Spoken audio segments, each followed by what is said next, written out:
Feliz tarde, amigos. Bienvenidos a su espacio Venezuela Empresarial por Unión Radio 105.3 FM. Les habla como siempre Mari Mennuto bajo la producción de Zenaida Gamarra. Les vamos a invitar desde ya a contactarnos a través de @BE-Piso-Empresarial y a ingresar a www.venezuelaempresarial.com.be. ¿Para qué? Para que usted pueda conocer todos los días, a cada instante, cuáles son las más importantes que afectan al sector productivo nacional. Recuerden que nosotros en Venezuela Empresarial respaldamos a las empresas con el poder de la información. El tema que vamos a el día de hoy, amigos, vamos a hablar sobre la influencia que tendrá el gobierno de Donald Trump en las relaciones bilaterales y comerciales con Venezuela, con nuestro país. Este tema es de gran interés para empresarios, para los inversionistas venezolanos, para los que hacen vida en el sector comercial en Venezuela, que dependen de las importaciones, en el sector manufacturero. Hoy que se han venido suscitando además una serie de acontecimientos que han venido impactando las relaciones de la Casa Blanca con el gobierno de Nicolás Maduro. Primero, pues bueno, como ustedes saben, hubo una promesa electoral de ocuparse y de ver hacia lo que estaba ocurriendo en Venezuela antes de que se hiciera presidente Donald Trump. Y luego señalamientos a miembros del gabinete presuntamente involucrados con el terrorismo internacional, el Hezbollah y el narcotráfico. Bueno, todo esto ha ocurrido muy recientemente.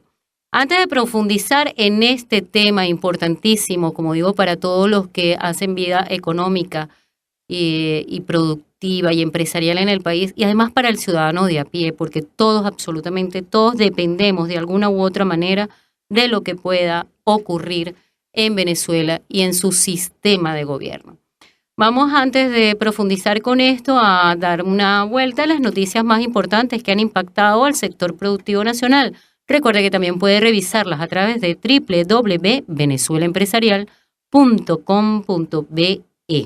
Como una de las noticias más importantes tenemos que Cipriana Ramos, presidenta de Conce Comercio, dice que resulta imposible que un comerciante pueda absorber los incrementos de la unidad tributaria. De concretarse este aumento, la unidad tributaria quedaría fijada entre 30 y 50% superior al actual, que es de 177 bolívares.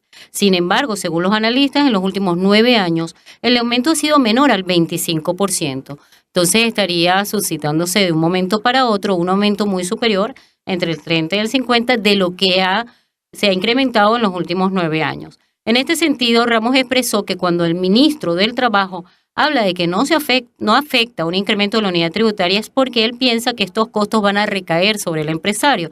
Y regularmente, pues era así, había quizás los márgenes de ganancias que podían soportar estos cargos, pero en este momento el margen de ganancia es cada día menor, según explicó, y bueno, y según lo están sufriendo diariamente los comerciantes, que para poder mantener sus operaciones y para poder mantener sus comercios tienen que estar adquiriendo a cada vez montos más elevados, la reposición de inventario por la altísima inflación que estamos viviendo, la más alta del mundo.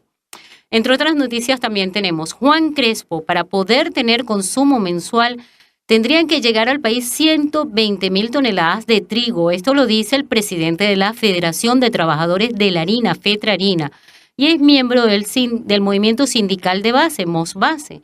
Juan Crespo destacó que, como se preveía, el primer trimestre del 2017 está siendo muy complicado. La prueba son esas colas que usted y yo estamos haciendo diariamente en las panaderías para conseguir 1 o 2 panes, con suerte, porque la mayoría de las veces nos vamos con las manos vacías. Según él explica, para poder tener consumo mensual ordinario tendrían que llegar 120.000 toneladas, que son 4 barcos regulares, para que se acaben las colas y se acabe este problema que tienen en la mente de la guerra económica. Esas son sus palabras. Si traen al menos 120.000 toneladas de trigo panadero, 4 barcos de 30.000 toneladas cada uno, se desaparecerían las colas. Pero si llega un solo barco de 30.000, no alcanza para nada.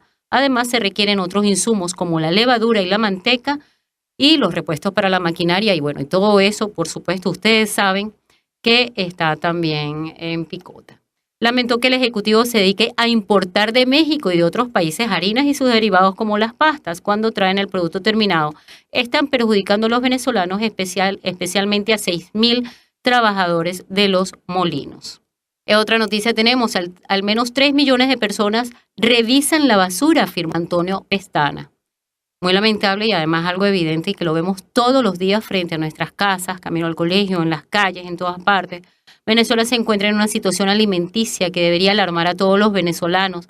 Al menos 3 millones de personas, que es una cifra altísima, amigos, afirman que revisan la basura en busca de alimentos, mientras que otros 19 millones aseguran haber disminuido el consumo de alimentos entre 5 y 20 kilogramos. Eso lo asegura Antonio Pestana, presidente de FEDEAGRO. Consideró como positiva la creación del Consejo Nacional de Economía Productiva.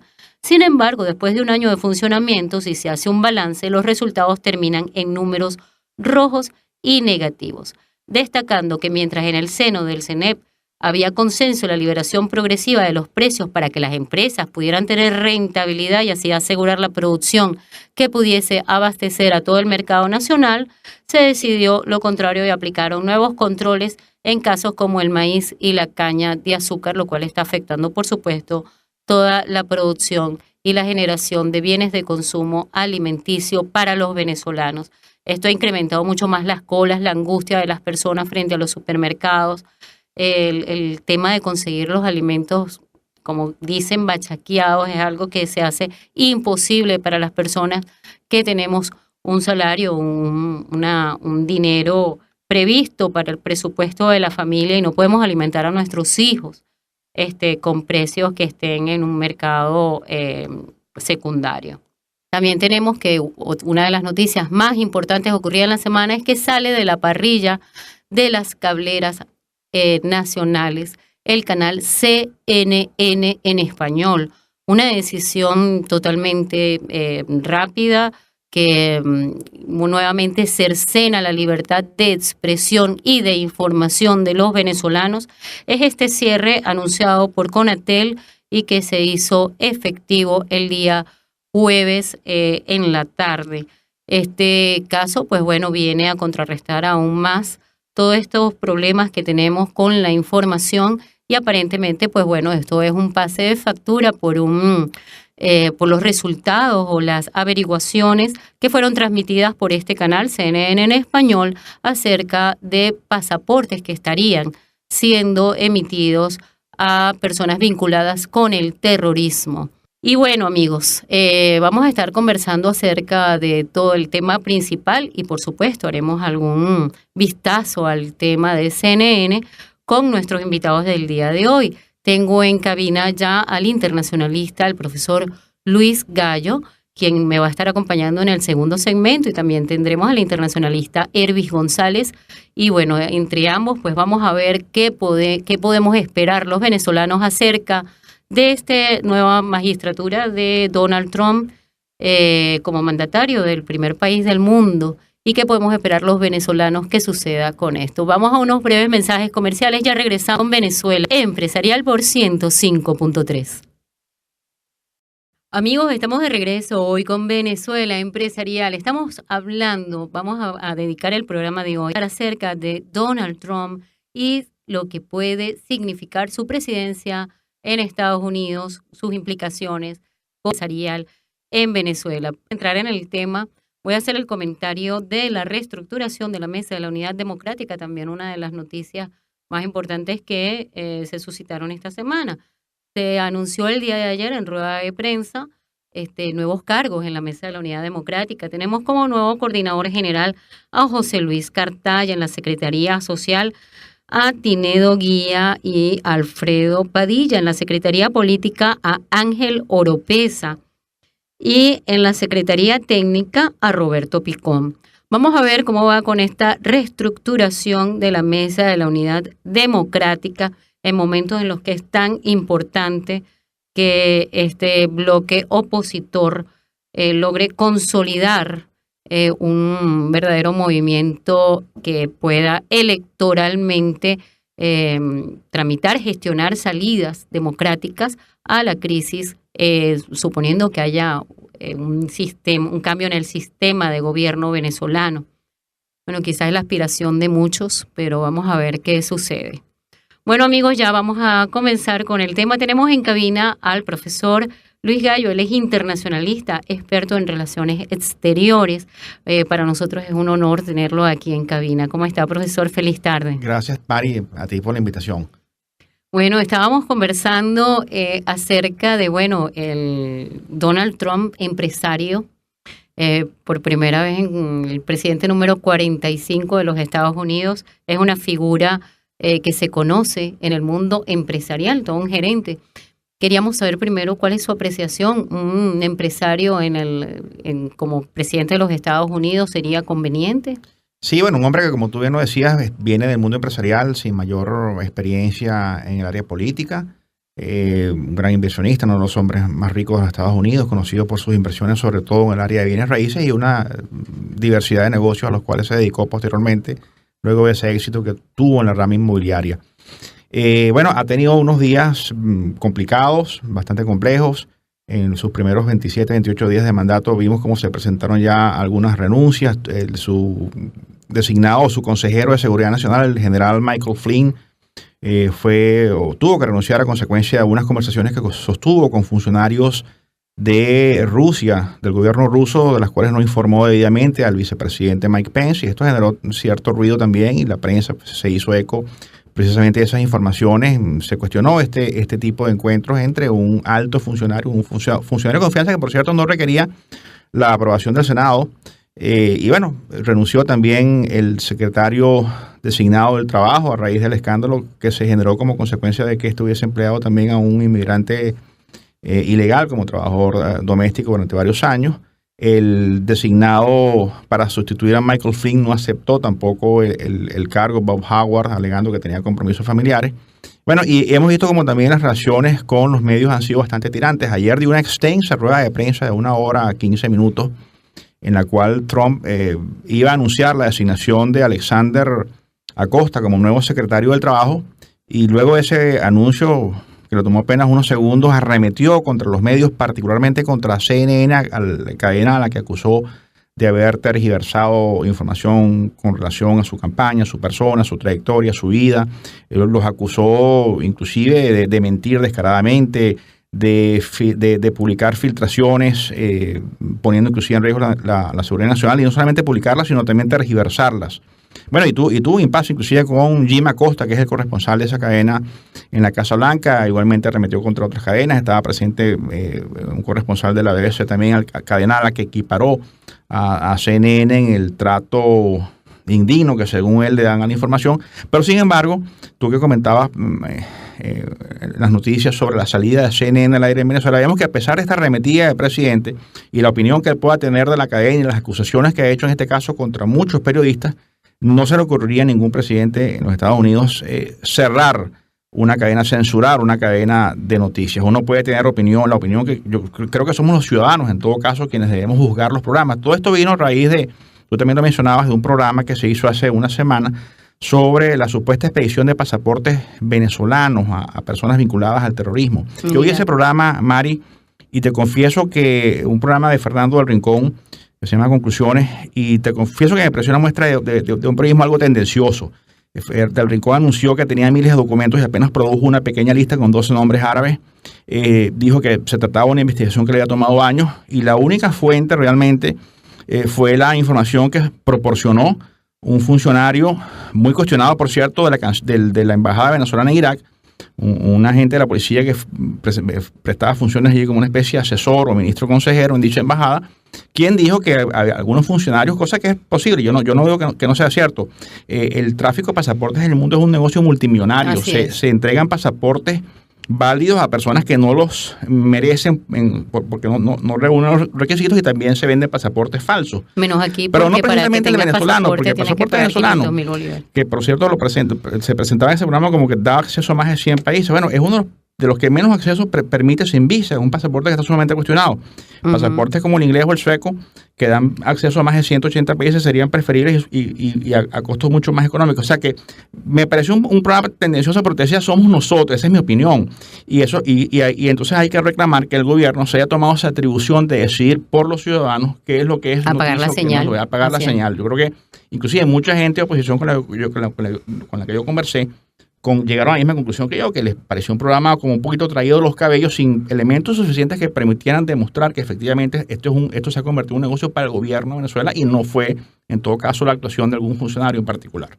Y yo creo que eso hay que reclamarlo, porque es una cosa que no se había visto. Y te ponía el ejemplo de la rueda de prensa de Trump ayer, porque él arremetió particularmente contra esta cadena, pero jamás se le ocurriría cerrar una cadena o una emisora de radio por el hecho de que no esté de acuerdo con las opiniones que allí se emitan. Claro, además porque ahí están los derechos, conculcan los derechos de los ciudadanos, los derechos de las personas, el derecho a la libre información. Tenemos derecho a estar informados, y si algún medio llegase a cometer, en este caso, o a publicar información falsa, la ley también prevé están los mecanismos en la ley para que se pueda accionar sin llegar a este extremo de sacar, en este caso, un canal importante, además que cumple ya 20 años el próximo 17 de marzo, el CNN en español específicamente, informando. Por cierto, alguien recordaba que durante los días del golpe de Estado de abril de 2002, fue precisamente a través de CNN que buena parte o muchos venezolanos pudimos enterarnos de lo que realmente estaba aconteciendo en el país porque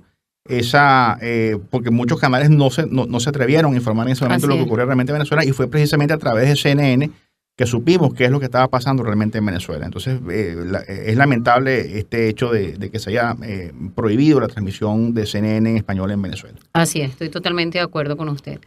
¿Cómo afecta a la inversión en Venezuela el tema de las sanciones en relación a las investigaciones que se han venido dando en el curso de los últimos meses, como de los soles, las violaciones a los derechos humanos, y ahora estas graves acusaciones que se tejen contra el vicepresidente Tarek al-Aissami?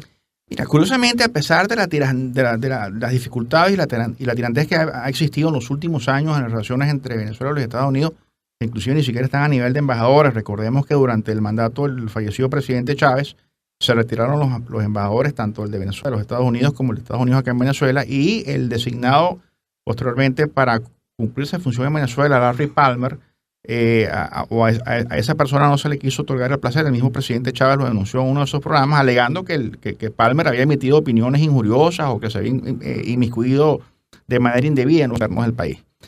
Sin embargo, en estos últimos años, y eso lo han dicho inclusive personas conocedoras del tema, inclusive la gente de Benancham, el comercio pareciera no haber sufrido, como que el comercio binacional pareciera no haber sufrido como consecuencia de los problemas que podemos ver en el plano político.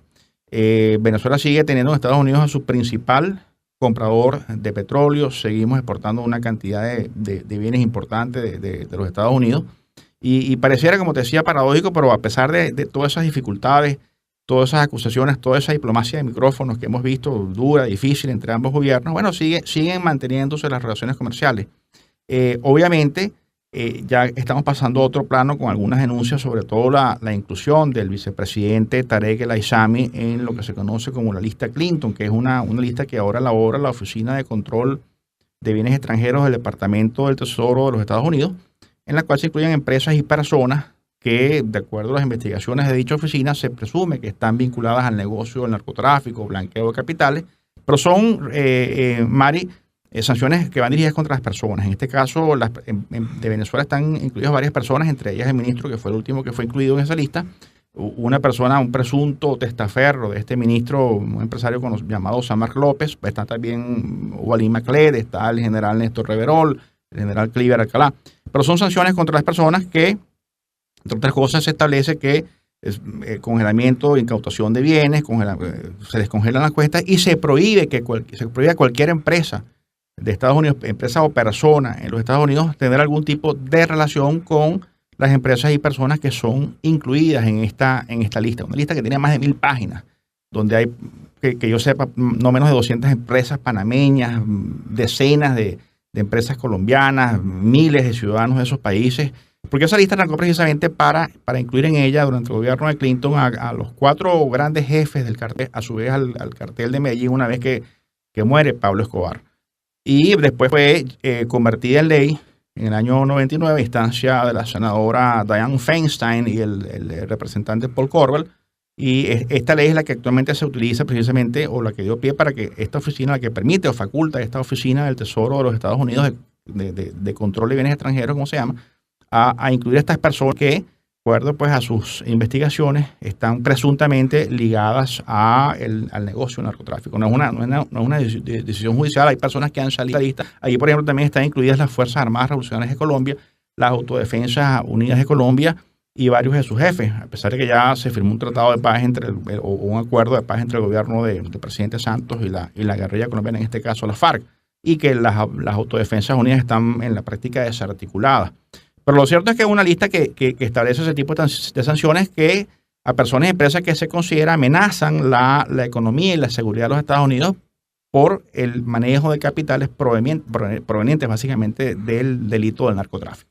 Sí, pero en este caso, si una de estas personas ocupa un cargo tan alto, una función tan alta como la vicepresidencia de la República de Venezuela, pues sí, se me ocurre que podría tener implicaciones por ser un alto personero del gobierno, y no sé si podría tener alguna afectación en que Venezuela quede incapacitada para pagar los bonos de su deuda en Nueva York como una medida sancionatoria. No, para nada. Los bonos son compromisos del Estado, no van unidos a la persona que en un momento dado ejerce una función pública, en este caso el vicepresidente. Venezuela, de hecho, ha venido pagando de manera regular los bonos de la deuda pública, no ha caído en default. No creo que tampoco pueda caer este año, sobre todo tomando en cuenta que hubo un ligero incremento de los precios del petróleo que le ha permitido al gobierno tener un poco más de flujo de caja, como se dice, para cumplir con estas obligaciones internacionales. Si el gobierno venezolano no pudiera seguir pagando esos bonos, caería en default, pero usted dice que no, que podría no pasar. Mira, ¿no? Difícilmente, y lo dicen inclusive personas que son más versadas que yo en esta materia, analistas, expertos en el área de economía y finanzas. Fíjate que si no se cayó en default el año pasado, donde hubo que también pagar una cuantiosa deuda con precios del petróleo que bajaron, quedaron por debajo de los $30 por barril. Ya este año ha habido un repunte importante, como te dije, no a los precios de hace algunos años, pero ya estamos por encima de los $40. No se prevé, es muy difícil que este año Venezuela caiga en un impago de sus obligaciones financieras internacionales. ¿Qué sabe usted acerca de cómo está la situación de liquidez en PDVSA? Podríamos estar, quizás para algunos analistas, aumenta el riesgo país y esto podría estar capitalizando. PDVSA tiene problemas de liquidez por varias razones. Una evidente, por todos conocidas, que es la merma de los ingresos por concepto de la baja de los precios del barril de petróleo. Pero por otro lado, PDVSA es una cuestión que cuestiona a mucha gente, se ha diversificado mucho, o sea, ha entrado en áreas de la economía que no son propias o para las cuales no fue concebida esta industria petrolera, y vemos cómo se ha ocupado de la distribución, compra y reparto de alimentos a través de Pedeval, una empresa bastante cuestionada. O sea, se ha inmiscuido en áreas de la economía que no le son propias, cuando lo ideal sería que se dedicase al negocio petrolero, produjera buenas ganancias que a su vez puedan ser entonces redistribuidas para beneficio de la población venezolana. Es un asunto que han criticado mucho los expertos en materia de petróleo, y eso tiene su incidencia, por supuesto, en la liquidez, porque el ingreso entonces que proviene de la producción y venta de petróleo, que es el negocio principal de esta empresa petrolera venezolana, se diluye o se destina muchas veces el dinero que se obtiene por concepto de la venta de ese petróleo, bastante disminuido, como te decía, por la baja de los precios del barril, se diluye entonces en negocios que no son propios de la empresa. Y eso puede generar, o eso lo ha obligado, mejor dicho, a endeudarse, o sea, a adquirir una deuda que no tiene sentido para una empresa que produce tanto dinero pero que como consecuencia precisamente de estas equivocadas políticas económicas pues la han llevado también a verse obligada a recurrir a préstamos en el extranjero. Ok, bueno amigos, vamos a unos breves mensajes comerciales, ya vamos a estar de regreso conversando acerca de este tema de la influencia del gobierno norteamericano con nuestra situación en Venezuela. Ya regresamos con Venezuela Empresarial.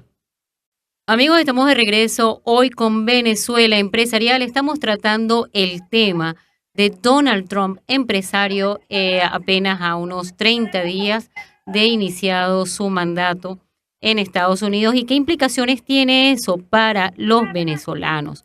sobre todo para nuestro sector productivo, ¿no? Los inversionistas, para las empresas, para el sector comercial.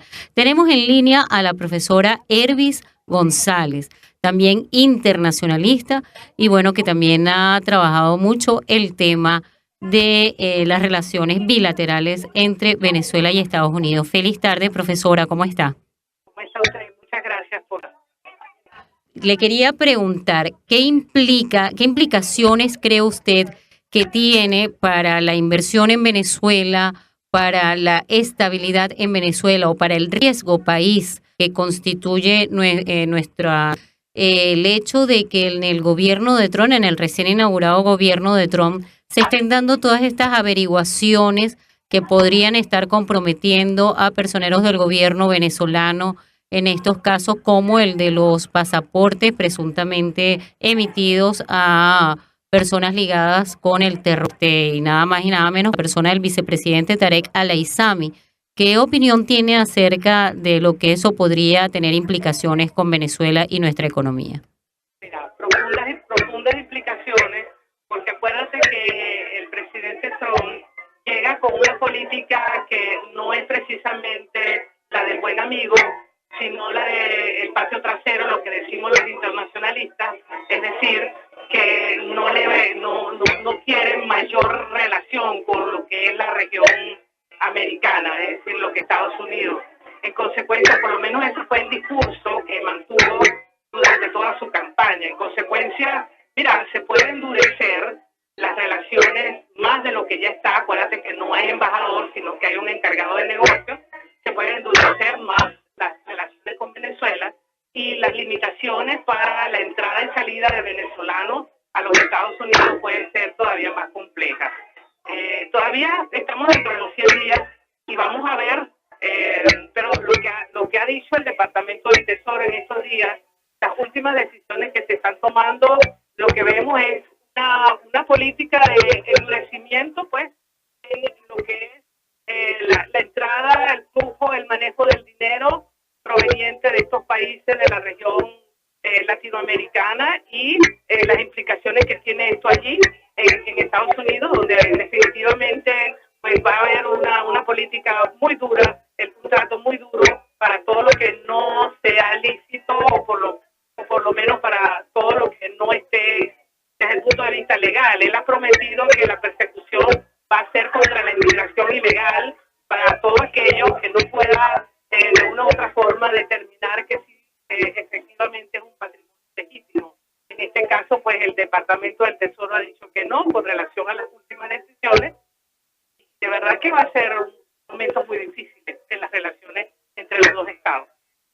Muchísimas gracias, profesora. Voy a cerrar la entrevista porque tenemos muy mala comunicación. De todas maneras, les tiendo una invitación para que nos pueda acompañar en cabina en las próximas semanas para que tratemos ese tema específicamente que nos preocupa muchísimo en cuanto a las implicaciones que pueda tener para el sector productivo. Muchísimas gracias a la profesora. A la orden. Bueno, seguimos en cabina. Estamos con el profesor Luis Gallo. Bueno, pudiste escuchar más o menos lo que hablaba la profesora Ervis González. ¿Qué opinión te merece esto acerca de ella? Considera, según lo que entendí, que puede ser una situación, por lo que ella ve, pues muy comprometida para lo que puede representar para los venezolanos establecer negocios con los Estados Unidos. Sí, yo te decía que cuando te hablaba de que pese a la tirantez de las relaciones políticas se ha mantenido en los últimos años el comercio entre ambas naciones. Venezuela, como te decía, sigue siendo su principal comprador de petróleo sigue siendo los Estados Unidos y seguimos importando muchos bienes de esa nación. Es evidente que la tirantez de la relación política sigue aumentando y puede llegar a comprometer el bienestar de los venezolanos que queremos viajar e invertir, inclusive en Estados Unidos. Vimos ya, por ejemplo, cómo las visas se nos han encarecido. Antes se podían pagar a través del Bolívar CIMAD y ahora se tienen que pagar únicamente en dólares. Ha aumentado también el número de negativas. Hay días en los que yo recibo información de que se le niega la visa prácticamente a todas las personas que concurren a solicitarla, indistintamente que cumplan con los requisitos, tengan bienes raíces en Venezuela, o sea, estén enraizados en el país y no se pueda presumir que van con la intención de quedarse como inmigrantes ilegales en los Estados Unidos. Y en el caso particular del presidente Trump, como lo decía la profesora Hervis González, vemos que él tiene una visión muy particular de América Latina. Pareciera que está regresando a principios del siglo XX, cuando se consideraba que este era el patio trasero de los Estados Unidos. Y yo creo que ya el continente en ese sentido despertó y se busca unas relaciones cordiales, pero enmarcadas en el marco del respeto mutuo. No podemos los venezolanos seguir tolerando que desde Estados Unidos se nos vea como un patio trasero o como naciones de segunda categoría. Y yo creo que en este sentido hay que hacer un reclamo firme, más allá de las diferencias y los reclamos que también tenemos que hacerle al gobierno, en este caso el presidente, por el lenguaje indigno de un jefe de Estado que ha venido utilizando. Ayer vimos cómo se refería al presidente de España, Mariano Rajoy, en términos realmente vergonzosos, porque yo entiendo que uno puede estar indignado por algunas cosas, yo entiendo que puede haber diferencias políticas entre los presidentes, diversas visiones del mundo, que uno puede estar inclusive. Yo te decía, por ejemplo, bueno, hablábamos del caso del programa de CNN, yo estoy en desacuerdo, a mí me pareció un pésimo programa, Mari, un ejercicio de mal periodismo inclusive, pero yo tuve que verlo y precisamente porque lo vi es que puedo opinar, esa es mi opinión. Habrá gente que le podrá parecer que fue una maravilla, pero eso es precisamente, de eso se trata la información. O sea, somos nosotros los ciudadanos los que debemos ver los programas, y yo creo que también en este caso un jefe de Estado debe mantener la compostura y un lenguaje de altura indistintamente de la opinión que pueda tener. Él puede tener la opinión que sea el presidente de España, puede tener diferencias con el presidente de Estados Unidos, con cualquier otro presidente del mundo, y eso es una cosa muy normal. Pero yo creo que hay que siempre tratar de mantener un plano de altura y de respeto, porque se está hablando a nombre del país. Esto no es un pleito personal entre Donald Trump y Nicolás Maduro, o una pelea callejera entre Mariano Rajoy y Nicolás Maduro. Es un problema de Estado, es un problema de relaciones entre países, y sobre todo entre países como Estados Unidos, España y Venezuela, que tienen una larga relación de amistad. O sea, y en el caso de España, bueno, como una relación de hace muchísimos años. Entonces, yo estoy en desacuerdo con este tipo de cosas, y por supuesto que estas actitudes no ayudan y terminan perjudicando, a fin de cuentas, es a los ciudadanos, en este caso, a los ciudadanos venezolanos que quieren ir de paseo, de vacaciones, o inclusive tienen pensado hacer inversiones en los Estados Unidos. Yo creo que eso no ayuda definitivamente, y hay que apostar porque estas relaciones se recompongan. Ahora, o que tienen familiares, porque ahorita la mitad de la familia hay muchos venezolanos, exactamente, bien acertada esa observación, hay muchos venezolanos que se han ido de nuestro país, sobre todo gente joven, y muchos de ellos se han ido a Estados Unidos, se han ido a España. Y yo creo que esto no ayuda a que estos compatriotas que han buscado nuevos destinos pues puedan establecerse sanamente, cuando las relaciones entre nuestro gobierno y el gobierno de Estados Unidos y España y otros países del mundo pues están marchando por estos derroteros, y hay que hacer un esfuerzo para que esto no sea así. El tema de las averiguaciones yo creo que le conviene al gobierno es que esto se aclare, pidan las pruebas. Hay una ley en los Estados Unidos que es una ley de libertad de información, la ley FOIA, que permite que cualquier ciudadano, gobierno inclusive, o empresa, pueda solicitar toda la información pertinente que no esté clasificada. Si ha habido una acusación que el gobierno de Venezuela considera injusta, atrevida, infundada, en este caso contra el vicepresidente de la ISAMI, bueno, lo normal es que se emita la respectiva nota de protesta, que lo hace la Cancillería, y que también se solicite toda la información pertinente que permita aclarar definitivamente esta situación. Lo mismo con el caso de los pasaportes. Yo creo que no se hace nada sacando del aire a CNN. En este caso, la Cancillería lo que vio es abrir una averiguación en el caso de la venta o la supuesta venta de estos pasaportes en Irak, para ver efectivamente qué fue lo que ocurrió. Y yo no pongo en duda que algún funcionario lo haya hecho. No solamente en esa embajada, en otras tantas embajadas hay miles de casos. Tú revisas el tema del negocio de los pasaportes a nivel mundial, no solamente de Venezuela, de muchos países del mundo. En estos días leí una noticia que un funcionario del Foreign Office británico, o sea, de la Cancillería británica, fue sancionado porque exporte a Nigeria y otros países, obviamente un acto de corrupción, y los pasaportes suecos, como te decía, que dan acceso sin visa a 180 países del mundo, son altamente cotizados en ese mercado negro de documentos de identidad, específicamente pasaportes, los cuales se valen también criminales y hasta terroristas del mundo entero. Claro, pero es que además el tema de los pasaportes aquí está tan grave que inclusive pues siendo venezolano, para que te den un pasaporte, ahorita se están cobrando. Se nos hace difícil a nosotros, exactamente, los mismos venezolanos. Así es. Quería preguntarte también, ¿cómo se vislumbran las relaciones de Estados Unidos con otros países como por ejemplo China. En el caso también China, importante saber si usted cree que extiende sus créditos hacia Venezuela. ¿Cómo están las relaciones? ¿Cómo vislumbra usted las relaciones de Estados Unidos y China?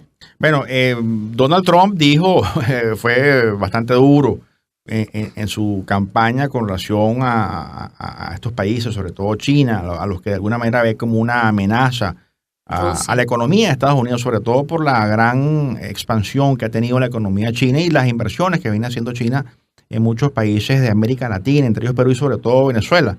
Vimos en estos días que se firmaron convenios, por cierto, por parte del presidente Nicolás Maduro y altos funcionarios del gobierno chino a través del Fondo Chino Venezuela por varios millones de dólares. O sea que sigue habiendo una gran inversión de China en Venezuela y las relaciones entre China y Estados Unidos, entre China y Venezuela en este caso, marchan muy bien en el plano político y en el plano económico. No podemos decir lo mismo de Estados Unidos, que se ven como adversarios en el escenario internacional con Rusia. Ayer precisamente el presidente Trump decía, bueno, que él aspiraba a tener excelentes relaciones con Rusia. Se dijo que el nombramiento del nuevo secretario de Estado, Rex Tillerson, que fue presidente de la ExxonMobil, obedecía en buena parte también a que este secretario de Estado, este empresario, Tillerson, es amigo personal del presidente ruso Vladimir Putin y que tiene excelentes relaciones y contactos con funcionarios del gobierno de ese país. Y bueno, que podría esto también traducirse en una mejora de las relaciones entre Rusia y Estados Unidos, que también ha estado algo tormentosa, sobre todo a raíz del papel que ha jugado cada uno de estos países en conflictos como el del Medio Oriente y particularmente en el caso de Siria, donde, como sabemos, Estados Unidos apoyó desde un principio a la insurgencia, que después pasó a quedar bajo la égida un poco, en cierta manera, del denominado ejército islámico o el Daesh, como se le conoce en árabe, y por supuesto el presidente Putin de Rusia apoyó a el presidente sirio Bashar al-Assad, y esto por supuesto originó enfrentamientos entre ambos países. Igualmente ocurre en otras partes del mundo donde los intereses rusos no van precisamente de la mano de los intereses de los Estados Unidos, y esto ha generado pues enfrentamientos que son normales además en el escenario internacional. Sin embargo, como te decía ayer en esa rueda de prensa refiriéndose al tema, sobre todo a raíz de la salida del consejero de Seguridad Nacional, general Michael Flynn, el presidente Trump tocó específicamente el tema de las relaciones con Rusia y dijo que aspiraba pues, que se normalizaran. Esos países pueden ser también aliados en temas como el combate al terrorismo, por ejemplo, internacional, y la seguridad. Son dos miembros del Consejo de Seguridad de las Naciones Unidas con derecho a veto. Yo creo que sería interesante que se pudiera establecer una relación de cooperación entre ambos países. Claro, es así. Y ya una penúltima pregunta. ¿Qué acciones irreverentes podríamos anticipar de Trump que podrían suscitarse como reacción en el mundo islámico? ¿Se vislumbra algún tipo de contribución de los Estados Unidos a las relaciones en el mundo árabe e Israel? Bueno, fíjate tú que aquí se ha comenzado muy mal el presidente Trump, primero con esta prohibición a nacionales de 7 países musulmanes, entre ellos Irán, Irak, Siria, Yemen, una prohibición total y absoluta para que puedan ingresar en territorio norteamericano, que dejada sin efecto afortunadamente por sentencia de unos jueces federales, pero ya eso indica un mal comienzo para la gestión de Trump en sus relaciones con el mundo islámico. Con el caso específicamente de Israel, el día miércoles el presidente recibió en la Casa Blanca el primer ministro israelí Benjamin Netanyahu. Y en esa reunión rompió, te lo comentaba yo antes del programa, con lo que ha sido un paradigma en la política exterior de los Estados Unidos, lo que ha sido una constante durante años en esa política de apostar a la solución de 2 estados, sí, que a su vez obedece a un mandato y a una resolución de la ONU, que estableció la creación en ese territorio del Estado de Israel y de un Estado palestino. Cosa que lamentablemente no ocurrió porque una vez que se fundó el Estado de Israel en el 48, pues los conflictos armados empezaron las diferentes guerras y bueno, hasta ahora no existe un Estado palestino, que además es un clamor de no solamente de ese pueblo, sino también de la comunidad internacional. Trump, rompiendo con eso, ha dicho que bueno, que él estaría tranquilo con la solución de un solo Estado, que sería inviable además por diversas razones. Primero, porque no lo aceptan los palestinos que aspiran a tener su propio Estado. Hay un territorio destinado específicamente para ese propósito. Y segundo, porque un Estado o un único Estado que recogen sus fronteras a árabes e israelíes sería inviable por razones, bueno, que sería muy poco el tiempo para comentarlas, pero muchas de ellas, empezando que esto es un Estado judío y quedarían los ciudadanos árabes como unos ciudadanos de segunda. Habría que ver si podría haber en ese sentido un Estado verdaderamente democrático. Yo creo que no está planteado en este momento, eso sí, por la misma concepción que tiene desde su nacimiento el Estado de Israel. Ok, bueno, muchísimas gracias, de verdad. Ha sido una excelente entrevista. Nosotros, pues bueno, no nos queda más que despedirnos y esperar desde Venezuela Empresarial que todas las implicaciones que tenga no solamente el gobierno de los Estados Unidos, sino las relaciones de Venezuela con cualquier otro gobierno en el mundo, sea para favorecer, para beneficiar el bienestar de los venezolanos. Pero además, pues bueno, el mensaje que siempre les damos, los problemas de Venezuela los tenemos que resolver los venezolanos. A nosotros es quienes nos toca seguir trabajando y seguir luchando día a día por recuperar nuestro sector productivo nacional, nuestra economía, nuestra libertad, nuestros derechos, nuestros valores, y solamente de esa manera poder tener muy pronto una Venezuela de primera, una Venezuela empresarial. Se despiden los micrófonos Mari Menuto, en los controles tenemos a Carlos Paz, en grabación Brian Flores, en la gerencia de producción María Andreina Machado, en la dirección de la emisora Edgar Barrios. Amigos, los invitamos el próximo sábado a las 6 de la tarde. Recuerde contactarnos @BE Piso Empresarial. Amigos, hasta luego. Feliz tarde.